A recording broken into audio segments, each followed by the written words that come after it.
Elful Entrepreneurship, solusi bisnis UMKM. Assalamualaikum warahmatullahi wabarakatuh. Halo Sobat UMKM. Sobat UMKM, pernah enggak sih kamu kepikiran kenapa gitu ya ada bisnis yang kelihatannya teh sederhana tapi bisa bertahan lama terus teh berkembang. Tapi ada juga gitu ya bisnis yang keren gitu ya pokoknya bagus tapi lama gitu berkembang nanti bahkan cepat tenggelam. Nah, halo semuanya, selamat datang kembali di podcast Elko Entrepreneurship Solusi Bisnis UMKM, di mana di sini kita bakal ngobrol santai gitunya tapi penuh insight gitu tentang bisnis, tentang solusi bisnis, tentang strategi gitu ya, agar bisnis kita bisa naik level. Oke, dan di episode kali ini nih kita bakal ngebahas satu tools yang ini tuh digunain gitu ya oleh para entrepreneur, startup juga sampai perusahaan besar. Ada yang ada yang namanya tuh bisnis model kanvas. Tapi nah apa itu teteh namanya atau aku gak tahu ya, aku gak bakal mau menanyakan sama narasumber kita. Nah, sebelum kita lanjut nih menanyakan, aku bakal kasih pantun dulu buat sobat UMKM, oke? Jangan lupa dijawab dengan kata cakep. Jalan-jalan ke kota Banjaran, singgah sebentar membeli ketan. Daripada kita makin penasaran, yuk langsung aja ngobrol sama narasumber andalan, yaitu Bapak Dr. Haji Yusuf Tajiri. Assalamualaikum Bapak. Waalaikumsalam warahmatullahi wabarakatuh. Bapak, apa kabar? Baik. Baik, aduh singkat sekali baik. Iya kan harus semangat ya. Iya, oke. Bapak katanya nih Pak, kata ada yang pernah komen gitu, katanya tentang model bisnis model kanvas atau kan apa tuh Pak istilahnya tuh? Bisnis model kanvas itu merupakan kanvas. bagian dari model bisnis. Oh, oke. Dulu kita sudah belajar tentang konsep inti dari kewirausahaan.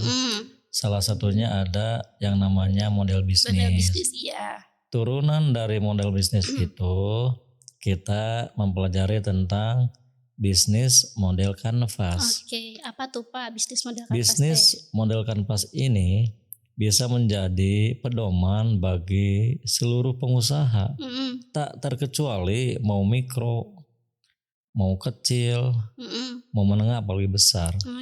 Bisa menggunakan model ini karena model ini menuntun kita membuka jalan yang mungkin awalnya itu tampak gelap, tidak begitu kelihatan, tetapi dengan model ini kita memiliki keyakinan yang kita rencanakan itu sudah berpijak pada jalan yang benar. Sehingga dengan model ini kita bisa meminimalisir resiko-resiko kegagalan. Apa itu bisnis model kanvas? Bisnis model kanvas ini memiliki 9 komponen. 9 komponen, yang harus kita telaah, kita coba implementasikan, dan dari hasil itu kita akan punya pengalaman. Apa aja tuh Pak? Pertama, ada yang namanya market segment. Market segment. Market segment teh apa sana Bapak? Jadi market segment itu sama dengan segmen pasar. Segmen pasar. Ketika teman-teman akan membuat produk, produk itu harus mencerminkan cerminan segmen mana, sehingga ketika kita buat kemudian kita sampaikan, produk itu tidak akan pernah tertolak karena sesuai dengan segmen pasar. Segmen pasarnya, Sekarang yang menjadi masalah, bagaimana kita bisa melakukan segmen pasar? Nah, iya itu Pak, gimana? Jadi teman-teman UMKM kembali ke kebiasaan kita sebelum membuat produk atau apapun yang akan kita buat, kita harus selalu melakukan riset pasar. Riset pasar, Paling tidak kita melakukan observasi terhadap pasar, melihat bagaimana perilaku pasar terhadap barang-barang yang akan kita tawarkan. Kemudian juga selain observasi, kita boleh melakukan wawancara kepada pasar supaya kita mengetahui yang kita butuhkan itu kan informasi tentang kebutuhan mereka, Iya. keinginan mereka, permintaan mereka. Jadi intinya riset pasar itu satu, kita akan mendapatkan informasi tentang ukuran pasar. Oke. Yang kedua, kita juga akan mendapatkan informasi tentang pasar-pasar mana yang memiliki potensi untuk membeli produk kita. Oke. Karena teman-teman, kalau kita sudah melakukan riset pasar, kita akan mengetahui misalnya dari sisi generasi. Kan ada generasi baby boomers, Iya. ada generasi X, Generasi ada generasi milenial atau Y, ada generasi Z, juga sekarang ada generasi alpha. Ya. Nah, dari kesemua generasi itu, mana generasi yang berpotensi untuk merespon produk kita? Oke. Itu namanya market potensial. Oke. Kemudian kita juga meriset pasar selain ingin mengetahui tentang ukuran pasar, pasar potensial, juga ingin melihat pesaing mana yang sudah masuk ke dalam pasar itu. Jadi kita nanti pada akhirnya akan menempatkan, kita akan mengambil berapa persen dari total pasar yang sudah kita rencanakan itu. Kalau kita misalnya mampu 5, 10 atau mungkin lebih dari itu namanya market share. Oke. Jadi teman-teman, riset pasar itu tujuannya untuk mendapatkan informasi satu, ukuran pasar, total pasar terhadap kemungkinan membeli produk itu, pasar potensi atau pasar mana yang berpotensi akan membeli produk kita, dan juga pasar yang bisa kita tembus. Itu merupakan hasil dari proses riset pasar. Oke. Jadi kita harus sudah mengesampingkan cara kerja yang sifatnya coba-coba.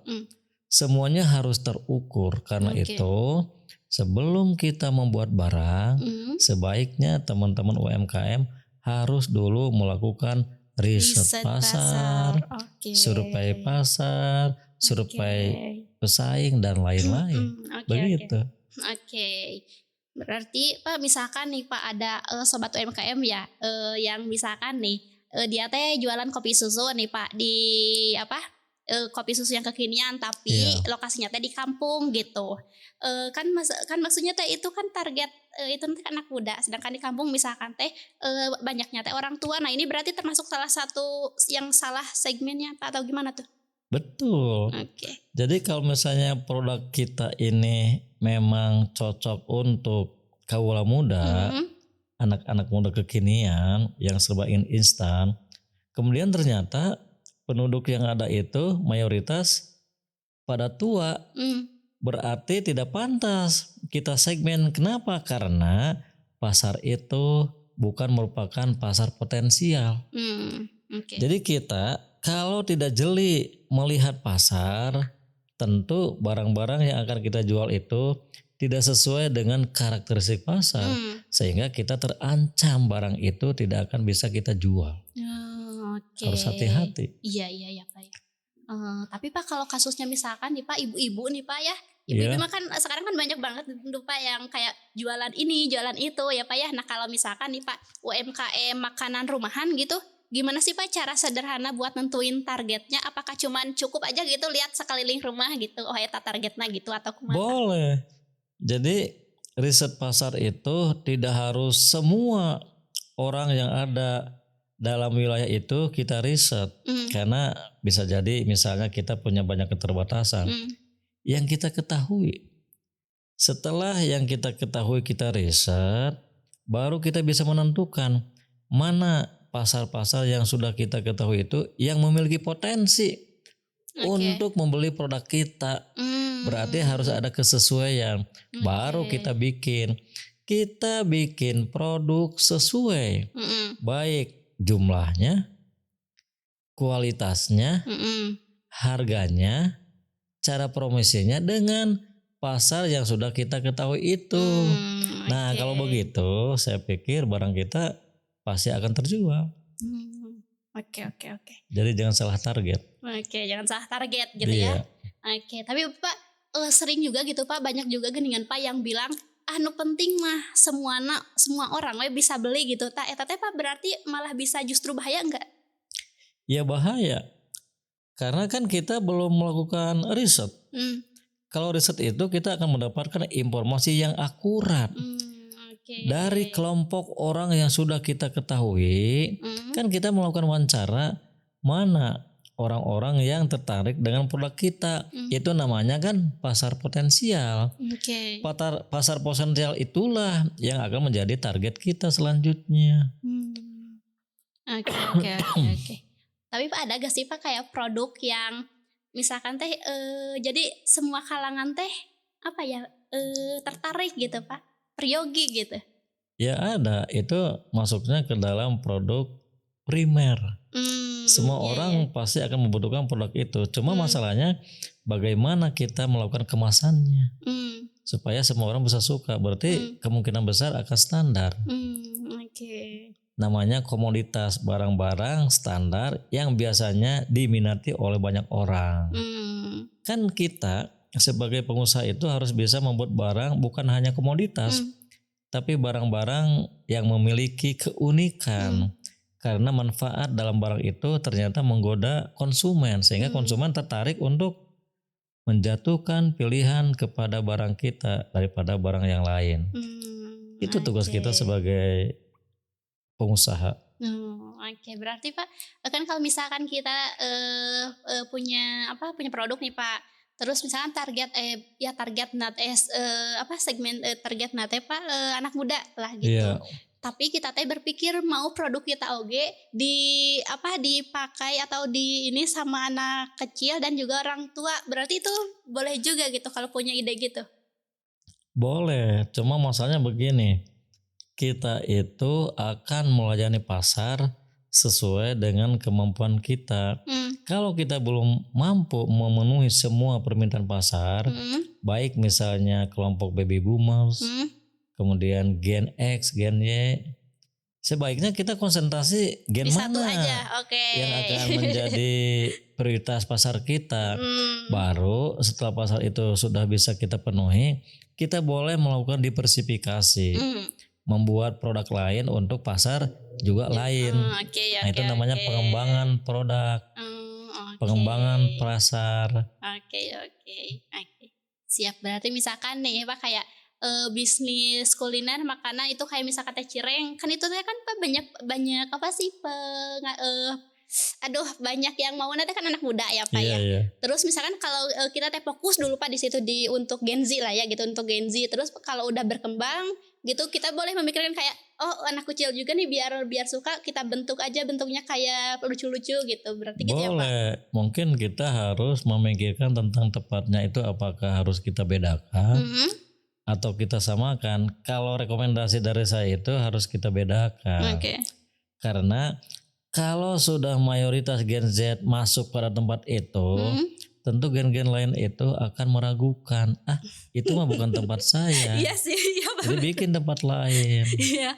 Oke. So pasti kita nyaman atau namanya abdi kedah berbarengan dengan Gen Z. Itu nyaman. Aduh, tidak nyaman. Oke. Berarti Pak setelah ini ya Sobat UMKM, setelah tadi disampaikan sama Bapak, dijelaskan sama Bapak tentang market segmen, terus tentang ya penjelasannya gitu, berarti kita udah bisa tahu lah ya ternyata sangat penting nih sebelum kita membuat suatu produk gitu. Oke, berarti Pak seberapa penting berarti menentukan target pasar sejak awal membangun usaha? Ya itu merupakan langkah awal yang harus kita perhatikan. Kita melakukan riset pasar untuk mengetahui salah satunya segmen-segmen mana yang akan kita layani supaya kita dengan orang pabrik itu bisa berdiskusi, Oke. membuat barang Mm-mm. harus sesuai dengan permintaan dari pasar yang sudah kita tentukan. Ya. Kalau begitu tentu barang yang akan kita buat itu memiliki kesesuaian dengan permintaan pasar. Dengan demikian resiko kegagalan dalam membuat produk itu bisa terhindar. Iya. Jadi Oke. itu yang harus dulu kita Perhatikan, perhatikan. sangat penting dari awal gitu Kalau ya, Pak. kita misalnya langsung membuat produk, wah ini resikonya Wah, besar. aduh, Kita kan siap-siap nggak aja. tahu Betul. apakah produk ini memiliki kesesuaian dengan pasar tidak. Pasarnya aja belum tahu. Iya. Jadi aya nominate market base. Market base. Semuanya itu berdasarkan kepada pasar. Oke.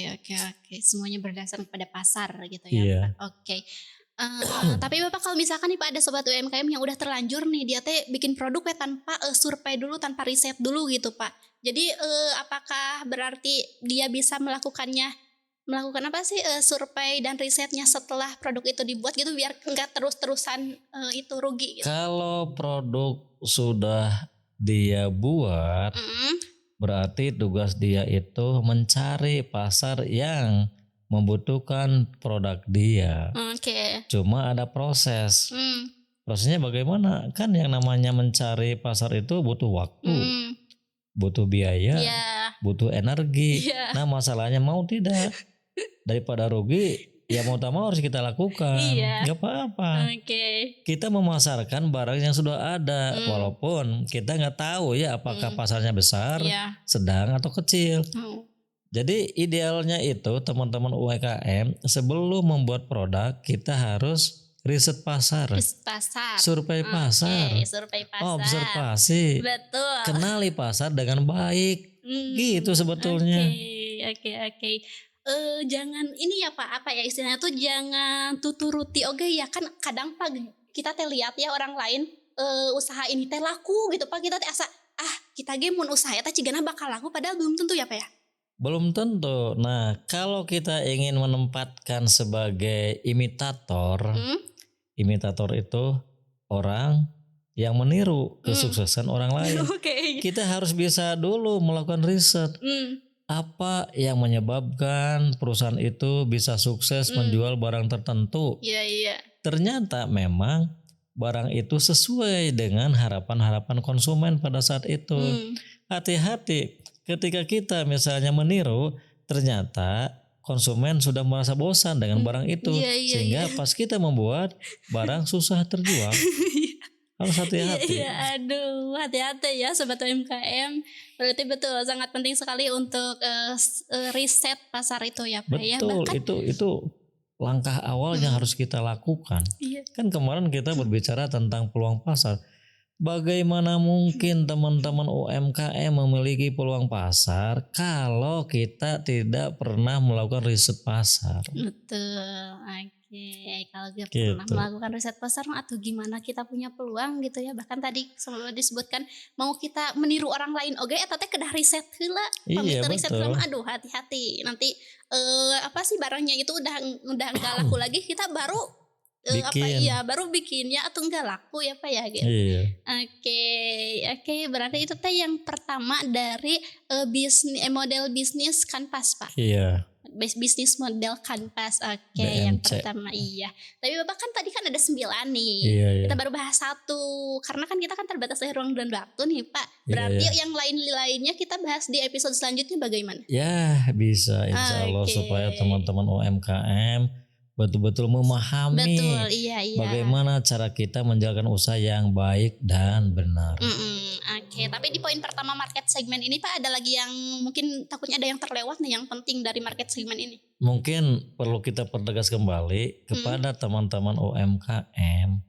Sebelum kita menjalankan kegiatan usaha, pastikan dulu pasar yang akan menjadi target kita itu memang ada dan memiliki pertumbuhan yang menurut ukuran kita bisa berkembang lebih bagus. Nah itu dulu. Oke, itu dia ya Sobat UMKM ya, untuk episode hari ini kita ngebahas tentang bisnis model kanvas. Kita baru 1 poin, padahal ada 9 poin kata Bapak. Berarti kita akan membahasnya di episode selanjutnya. Bapak terima kasih untuk hari ini. Sama-sama. Bapak sehat-sehat ya. Karena kan masih ada Alhamdulillah. banyak nih Pak yang bakal kita Iya, insya Allah bahas. akan kita bahas semua. Oke siap. Buat Sobat UMKM juga terima kasih yang sudah menonton episode hari ini ya, seru sekali. Alhamdulillah kita berarti udah tahu 1 poin nih dari bisnis model bisnis kanvas ya yang pertama gitu. Nanti ada 8 lagi, berarti jangan kemana-mana. Makanya subscribe channel YouTube ini biar nggak ketinggalan videonya. Terus juga like dan komentar di bawah.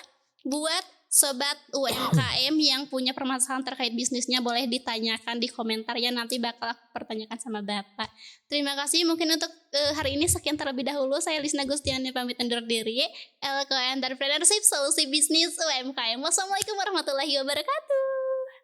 Waalaikumsalam warahmatullahi wabarakatuh.